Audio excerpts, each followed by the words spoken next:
might these programs be located? The logistics of maintaining secrecy and strict need-to-know access for unacknowledged special access programs focused on anomalous research, development, test, and evaluation of non-human technologies and storage of non-human craft and possibly biologics are likely tremendous. For this reason, we must look underground. We have discussed myriad major range and test facility bases and defense laboratories and centers where such programs are likely located. We have also discussed at length contractors, FFRDCs, and UARCs that are alleged to operate alongside the CIA and NSA across Army, Navy, and Air Force UFO programs. When such clandestine and secretive operations to mass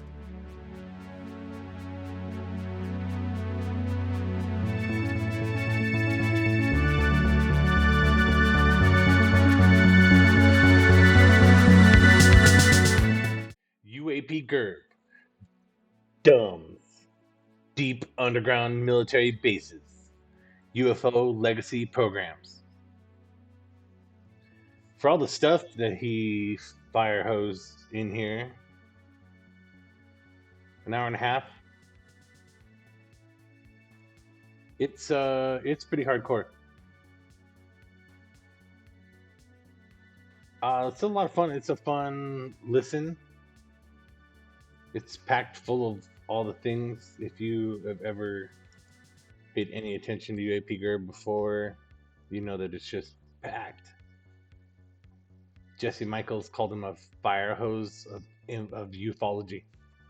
You can look in the links on one of his videos and this one. Yeah, let's look on this one. Down in the breadbasket. Yeah, he says a lot of stuff. Okay. Just 3 this time. Alright, as he's going through all the maps, you know, he's just listing off military bases and research facilities. As many of you know, and as many people have been looking forward to this project, D.U.M.Bs are a passion project of mine. I speak about installations under Dugway, under the Antelope Valley, under the Northrop Tejon and Helendale facilities in numerous videos. I think probably my last 4 videos straight, I've mentioned one, if not multiple of these locations. As we made it to the end of this video, I'd like to thank again Dr. Richard Sauter for all of his excellent research. Now, this video is going to be doing things a little bit differently. Of course, in every single one of my videos, I include my show notes in the video description or a link.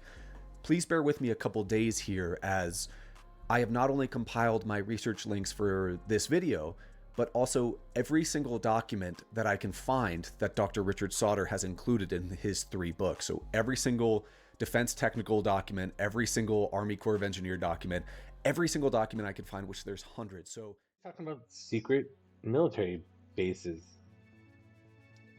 and how they line up with all sorts of other projects and ideas and presentations and proposals that have gone on for the last 90 years or so by private companies and the government. He's really interested in a lot of really particular private companies.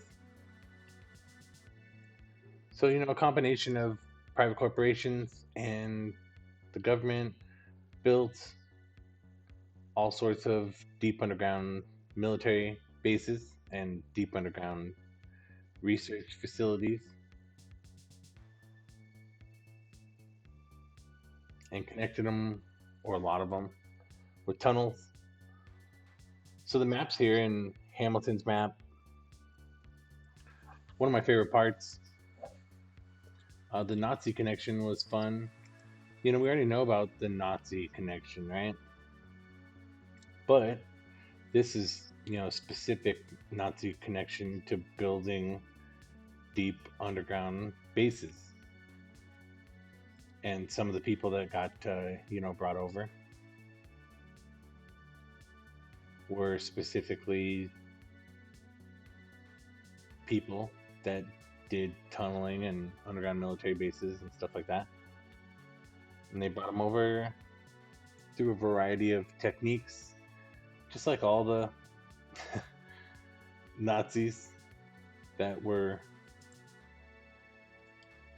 I don't know, liberated, I guess. over to America and put to work doing stuff for the government and private corporations. Good old Nazis.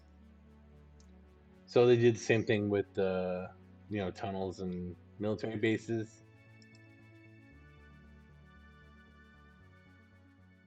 S. Allen detailed Allied discoveries of Nazi underground bases. Quote, "The underground installations were amazing. They were literally subterranean towns. There were 4 in and around Ohrdruf. None were natural caverns or mines. All were man-made military installations. The horror camp had provided the labor. An interesting feature of the construction was the absence of any spoil. It had been carefully scattered into hills miles away." End quote.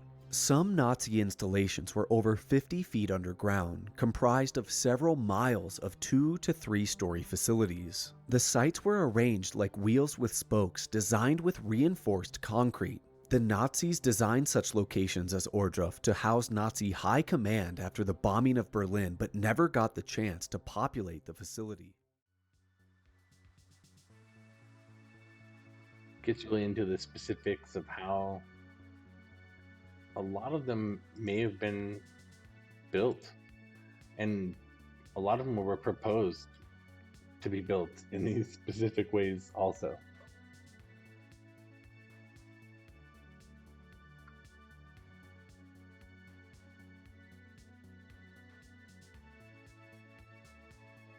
I think really this second half is kind of piling on the evidence that these things exist, but most of the stuff in the second half are things that exist. So a lot of these companies then got, permission and contracts many decades later to research the kinds of things that they were probably already working on and had built these facilities decades beforehand. And so now they do exist now, right? But the government admits to it, in different ways. So that's what he goes over, including the stuff of Dr. Richard Sauter is really fun. He's not just including it, he's like basing a lot of what's in this episode on his work. The maglev system. But I mean, this is adding to or drawing from, ufology truths.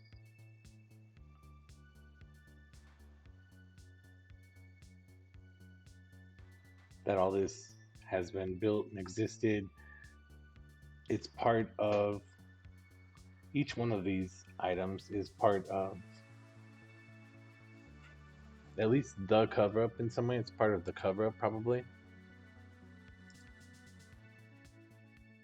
Intelligence at Fort Huachuca was previously run by U.S. Army INSCOM founder Major General Albert Stubblebine. Stubblebine and INSCOM have been accused by myself in numerous projects, amongst others, as engaging in UFO crash retrieval, storage, and material exploitation. Therefore, it is really no surprise to see Hamilton's map designate Fort Huachuca as a D.U.M. location. On the map are many locations in New Mexico, including the controversial Dulce, Los Alamos, and Sandia/Kirtland. The latter two we know have underground facilities, indeed the same extents to Cheyenne in Colorado. Intriguing to note here is an installation in Chihuahua, Mexico. And, everything in the cover-up is in some way basically part of or directly related to the conspiracy, which is UFOs. And that we got some somehow. They crashed, we shot them down, they came and landed and were left here. Doesn't matter. And then they had to take them somewhere. And so at first, back in the day, Roswell and that first cluster, they, kind of scrambled. But by the time most of the stuff that he's talking about in this video is happening. They kind of had their shit together, and this was part of having their shit together.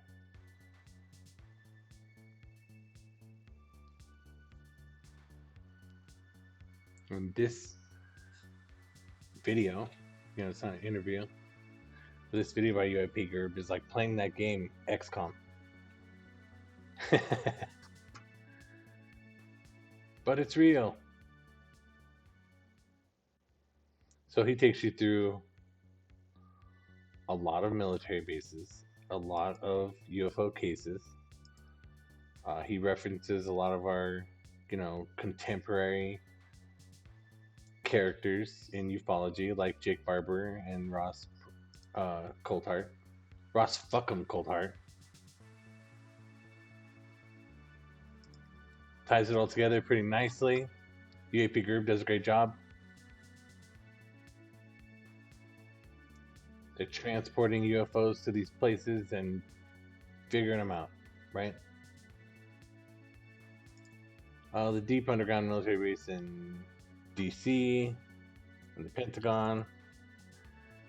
Like I said, he's just kind of showing you evidence piles that, and as the video kind of switches to halfway point here, this is all stuff that's like the government says, yeah, we did that, or we started doing that and stopped, but they probably didn't stop, or we wanted to do that, but you said no, so we didn't do it, but they actually did it anyways with Black Project funding.